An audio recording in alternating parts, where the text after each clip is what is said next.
Now, picture this. You spend 9 months searching for the perfect trilingual candidate. You find them, they're experienced, they're trilingual, they're motivated, they've got the skills with a good amount of time to perfection, aligned with company values, with the team, with the manager. They're hired. 2 weeks later, they resign. Now, they resigned not because of the job, not because of the pay at all. It was a nice package, but because they ate lunch alone and got a bot instead of a coworker and were handed a laptop instead of a welcome. This actually happened to one of my clients. Hi there, Tanya here. And today I'm talking about onboarding new hirees across cultures and helping companies retain goal, global bilingual talent. Today, we're diving into why your best new hires quit so quickly, 2 weeks, and what to do about it. Now, let's get right into the story. What happened? So, at the time, I was working as a freelance recruiter with the owner, the manager, and we put a job description together. It was a small company startup that was quickly gaining momentum and getting international orders. And they were really looking for a salesperson that could work across continents, has the experience, has the cultural savvy of negotiation, the culture, the languages in a hybrid position. We we finally found the unicorn, the candidate with the right experience, the attitude, the motivation, and the skills that align well and gets along well with the team and the manager. The team celebrated, I celebrated with them, they celebrated, we were all proud, but we made one huge assumptions. As they say, assumption means making an ass out of you and me. That's for the little anecdote. So how did the onboarding look like? Day one, the new hiree received a laptop, a desk assignment, and they were left alone. But the job didn't match what was promised. Week one, only one meeting with the manager on a Friday afternoon for an hour and a half. The rest, they were pretty much on their own, self-guided on online modules, chat box support, and lunching alone. It was a hybrid role. And so there wasn't I no there wasn't any office buddy per se. There was no team introduction and no informal check-ins. And when they had the questions, they had to use the chat box or wait for the end of the weeks when the manager's meeting was on. Now, the breaking point was at week two. The candidate quit by mail. His words, I felt like a ghost with a laptop. No exit interview. The management was shocked. HR was shocked. They were new. I was shocked. The manager were all shocked after so much work and so much effort. What happened? There was no exit interview. Management was also just at their wits. And the question was, and basically, the question was, but why? We gave them everything they needed. Hmm. The real cost of this whole operation was 50,000 euros in recruitment costs, 6 months more than the initial deadline. The initial deadline was we had to find a maximum 3 months. It was 9 months. Morale dropped inside the team because the team was overworked with too many orders on hand. And so the morale went down, the work went up, and exhaustion was present with the team. And reputation, there was also reputation damage there because when the person left, the new hiree left, they left an anonymous comment on Glassdoor, and that kind of hit a certain dimension that didn't do really well with the startup. So, what went wrong? Let's break down what went wrong because it isn't about one company. This can be happening anywhere, everywhere. So, here are some four onboarding gaps costing you your best hire. The first one is the human connection strategy. Now, the problem is onboarding is treated like an IT setup. But in reality, the bilingual, cross-cultural hires often come often from relationship focused cultures where there's a lot of talking and exchange off work. What was missing? Now, again, I'm going to talk about there's no buddy system, but it doesn't have to be buddy system per se. It could be just someone to talk to kind of air things out. There was no formal, informal hello. It was always all business and no pleasure. No shared lunches, no shared tea or coffee breaks. A welcome moment. Having a lunch at least that first time or second time.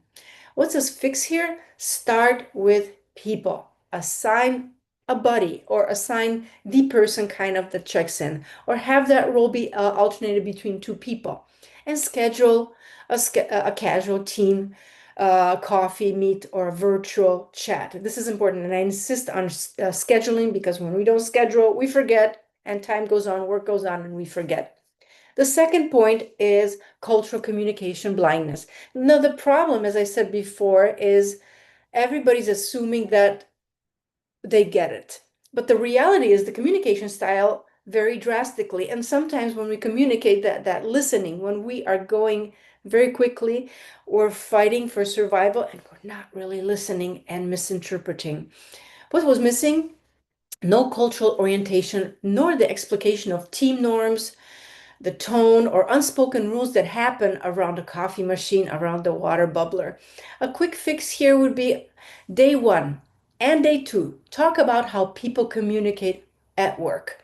Are you basically, when you're working, you're concentrated and then you kind of take a break? And when you take a break, you naturally say, hey, let's grab a coffee. And when you're having a coffee, you have time to relax. Things just kind of calm down and you talk about other things. And that's how you get to know each other. And also clarify expectations.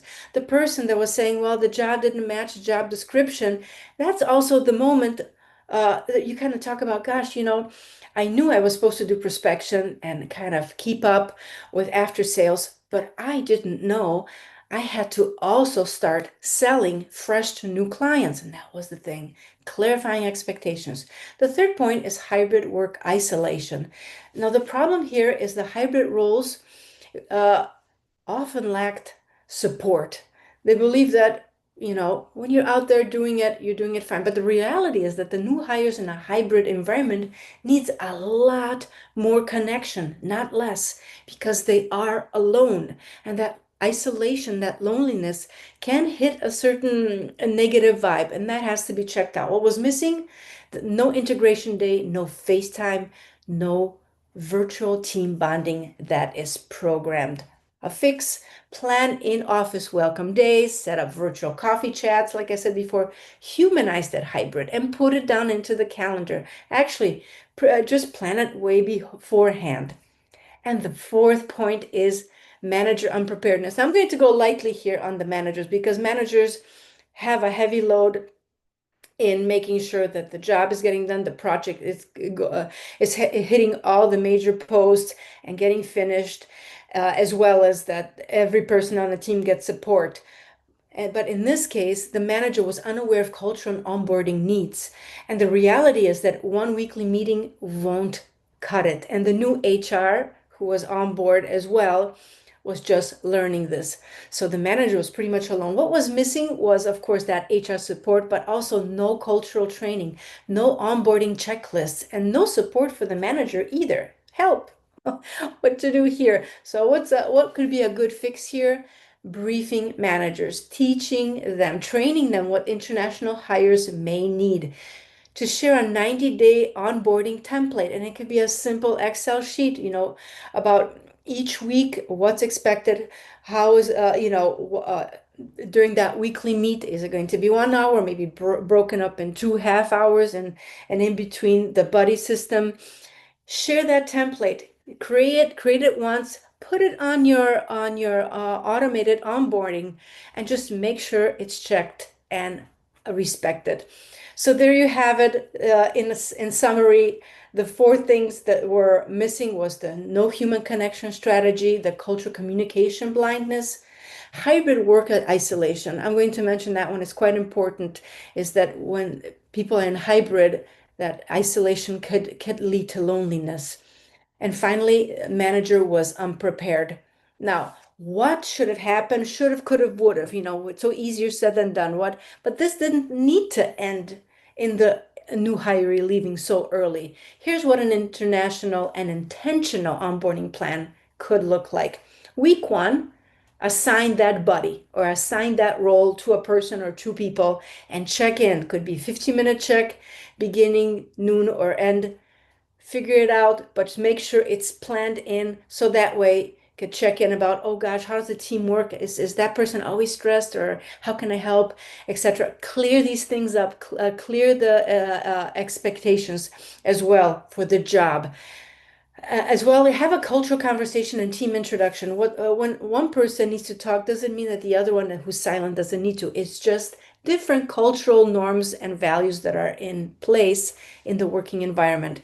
Informal lunches and coffees and breaks can help this out, especially when you're not in hybrid, but in the office doing this. And clear job expectation reviewed over again and over again, because even though that job description was valid for the recruitment process, it always does change afterwards. It shouldn't really, but it does, and that needs to be cleared up. Week two can look like this: invite cross department intros, like meeting the finance people, meeting the warehouse people, maybe also other partners and suppliers that may not be present there, to make sure that the person, the bilingual, the intercultural hiree feels they're part of that unit. And ask also, how are you feeling? Not just how's the work, you know. Also, explain unwritten cultural norms or team norms, like, oh gosh, you know, that person is always writing everything down. Why aren't they putting it into Salesforce application? These things need to be discussed sometimes, not just assumed, and build in human touch points. Don't leave it all to the bots. It's so easy because we think the bots are going to be so efficient, so quick, so fast. In fact, that's not it. Humanize that altogether. And then the final point is that this onboarding is ongoing. It doesn't just start and stop at week one, two, or three. It goes on from 30, 60 to 90 days. There should be monthly check-ins for integration. Peer mentorship is important as well. The team, and also something that works well in some units, some organizations, and small, medium companies, is anonymous feedback to spot the blind spots or the red flags early on and getting them taken care of as things go on. None of this is expensive, but missing it can cost you 50,000 euros in 9 months. And that's a shame. So, in conclusion, great onboarding is not about process, it's about people, the humanness behind it. Your bilingual and international hires bring incredible value, but only if they feel they belong from day one. Gosh, ready at the beginning of the recruitment, it should happen. But here, since we're focusing on onboarding, day one. This starts with small action, baby steps, conversations, preparation, connection, the ROI, the return on investment, loyalty, engagement, and guess what? They're going to stick around. They're not going to be feeling isolated and alone. If this sounds familiar and you want a better company image and a better retention with your bilingual global talent, and you still have questions and wonder how this could work, drop your questions in the comments, or comment what your thoughts are about this live. Let's make sure that your next unicorn stays longer than 2 weeks, right? Thank you for joining in on this live. As Casey Kasem says, and I love this quote, keep your feet on the ground and keep reaching for the stars. Thank you. I hope you found one network, one nugget or two, and I hope to see you next time. Take care. Bye bye.